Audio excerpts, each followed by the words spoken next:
Good morning, guys. We are at Value Village first thing in the morning. We're not starting at the regular one because we're thrifting alone today. So there's one person in line, which is funny because he's always like at the other one that I go to, which is funny because I guess he decided to go to this one today. Anyway, we're going to line up because there are people pulling in and there are people waiting in their cars. So we don't want to miss out on some amazing shit. Let's go.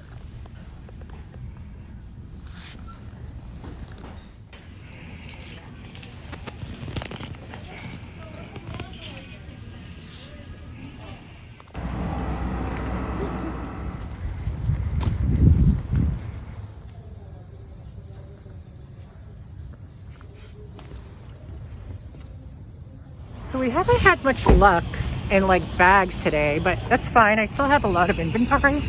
But we're at this Value Village. I think we hit most of them actually today. Anyway, we're gonna go check inside and see if they have anything. Hey guys, welcome back to the channel. We went thrifting alone today.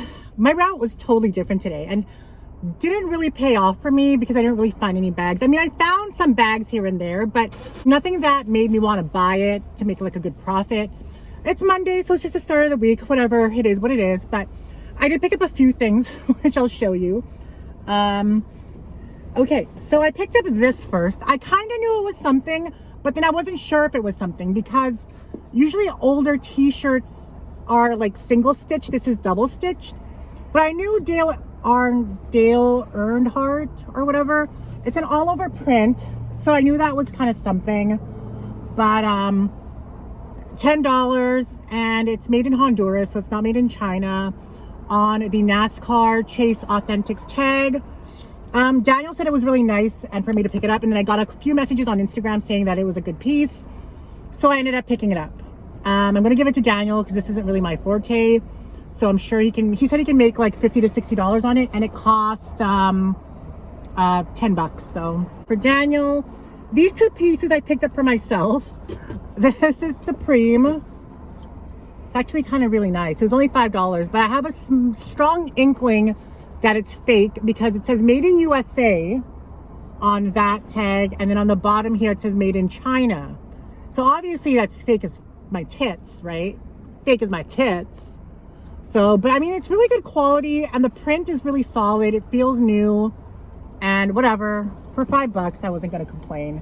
And you have like the nice little box logo of Supreme. So we got that. And then, okay, it was 50% off of media and books at Salvation Army.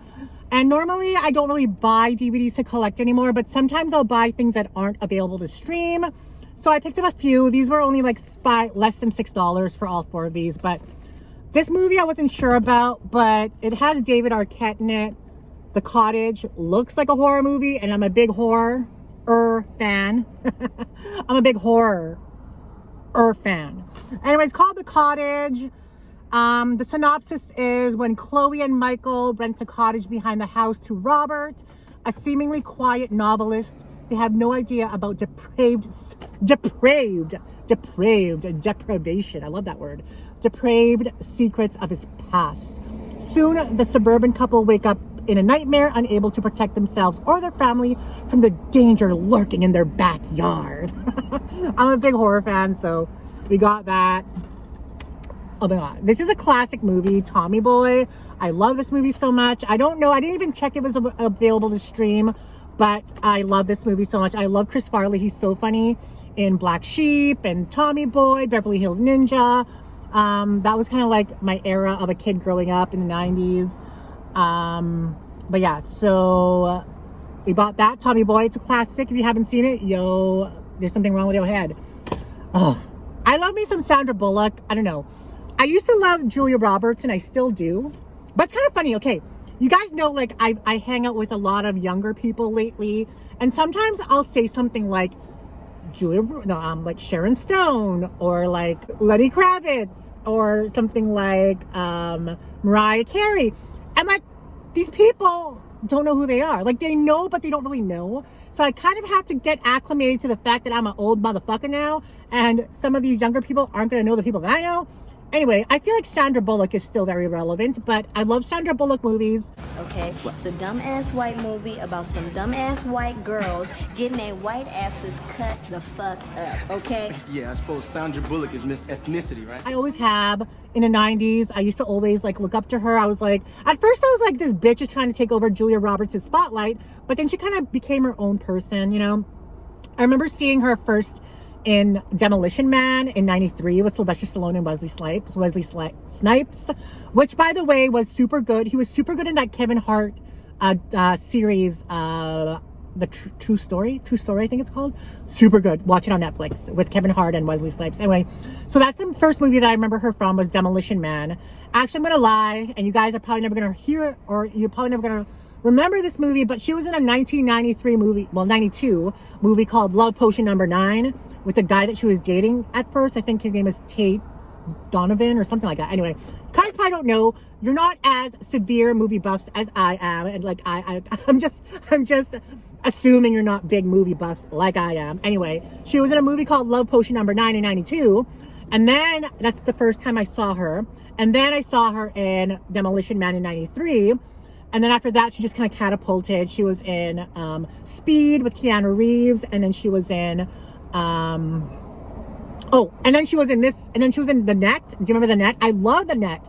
Watching The Net, I watched it like a couple months ago. Watching it now in 2021, it's so weird because like the technology is all fucking like old as fuck. So it's kind of like, wow.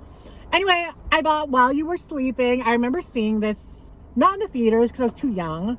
My parents wouldn't let me see it in the theaters. So, I remember seeing it on VHS, I think the following year. I would always go to my local video store and rent movies, and I was friends with a guy, so he would always let me rent videos, even though I wasn't like of age. I remember when I was like, when the Tommy Lee and Pamela Anderson sex tape came out in 1996, I wasn't even like, I was barely a teenager, and I remember the guy letting me rent it. It was so, I'm like, it wasn't even in the X-rated section, which was so weird. And I remember seeing Tommy Lee's penis and I was like, oh my God, that is so big. And I remember looking at Pamela Anderson's vagina and I was like, wow, her vagina is really nice. Anyway, that's neither here nor there. But I picked up While You Were Sleeping with Bill Pullman and Sandra Bullock.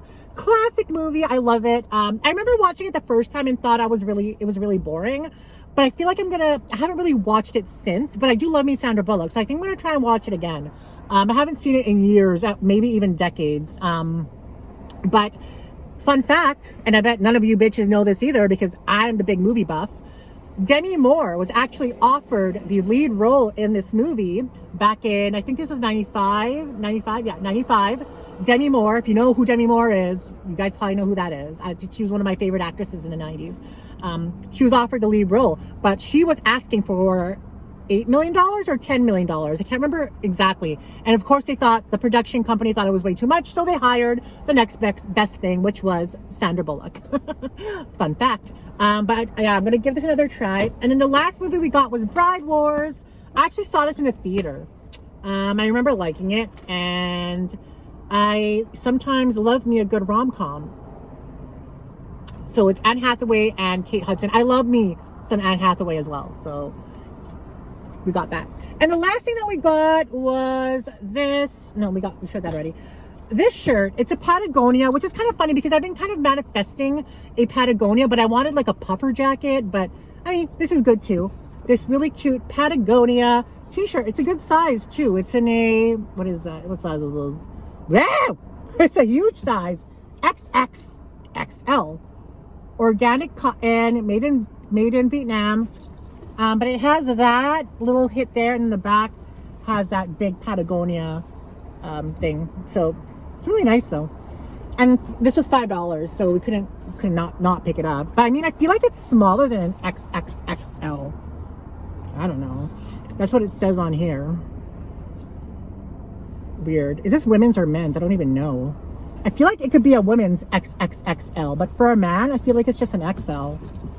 I don't know. Regardless, it was $5. So far, that's the only stuff that we got today. It was kind of a bus thrifting, but whatever. I had fun going out. I didn't thrift for like 2 days, so it's kind of like, you know, when you don't thrift for a couple days, you're kind of like itching to thrift. But I saw some competitors at the thrift store. Oh, on Saturday, I went to that flea for all. I didn't stay long, just said hi to Daniel. And then I kind of introduced myself to Torn Patches on Instagram. Super nice guy.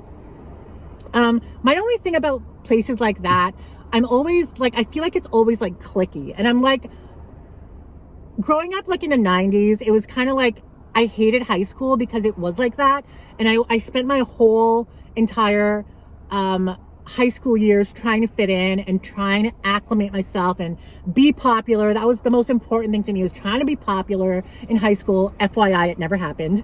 But just it reminds me of that. And I'm really not really down with kind of that scene.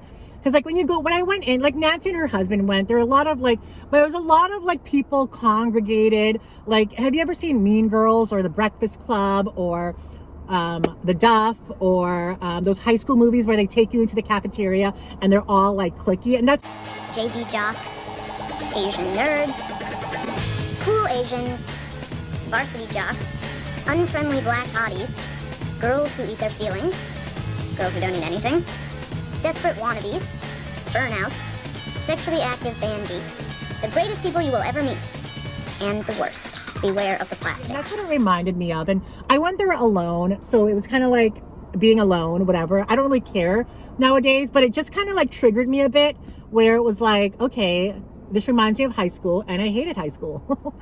I mean, nobody was mean or anything. It was just very triggering for me. So I didn't really stay long. I stayed maybe about 10 minutes. I went with Daniel and to Daniel's booth, and then we hung out for a bit, and he kind of took me around, and then we ended up in Torn Patches booth.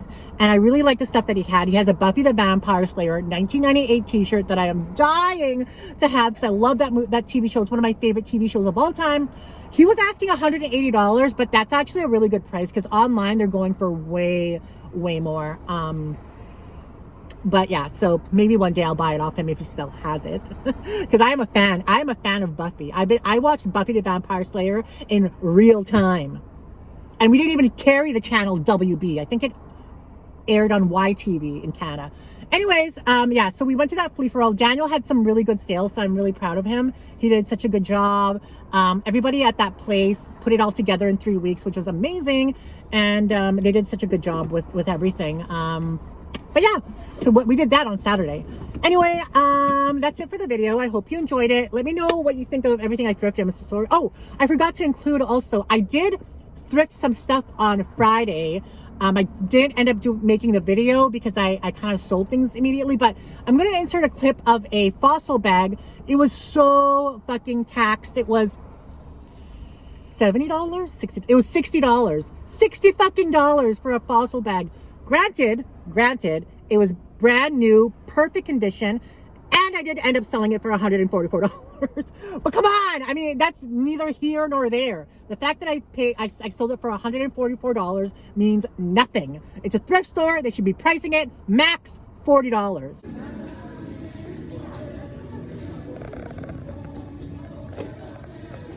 Thank God it was like 50% off day sale. So I think I ended up paying like half of 60. So I paid like 30 plus tax. Whatever. It is what it is. Anyway, guys, I will see you in the next video. Bye.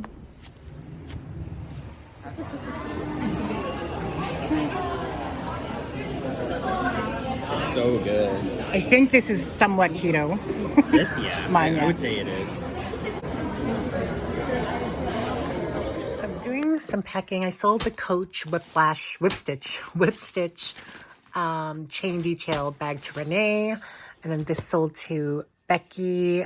This is a fossil bag. I didn't show this on a haul, but this is what it looks like. Oh, there's my dog. He's blind, so he's gonna bump into the wall. Oh, no. Oh, that's okay. Okay, so we didn't show this in a vlog, but it's in like perfect condition. It has this beautiful little key here. There's no wear on it whatsoever, but I paid $50 for it, so it was a little bit pricey, and it was a little bit questionable whether or not I should do it. but I jumped the gun because I just knew that someone would love this color. And I love that contrasting right there. You got the Tiffany blue there, then you have this blue here. And this is nice because it's kind of like a seatbelt material and this kind of a brushed hardware. And it came with, well, this I thrifted separately before. I think I showed this in a different haul, but I'm adding it with the bag. And this sold for $144, including shipping. So I'll make like $70, $80 on this, which is nice. I love those kinds of profits. But yeah, we sold this already. It's in like, oh, I love this bag so much. So pretty. And I love Fossil. Fossil is so underrated. Anyway, just wanted to add that into the video because we didn't get to haul this. This is the day that I went to go eat at, when I took Daniel out for his birthday dinner. We stopped by the thrift store and this was there. That was that day on Friday.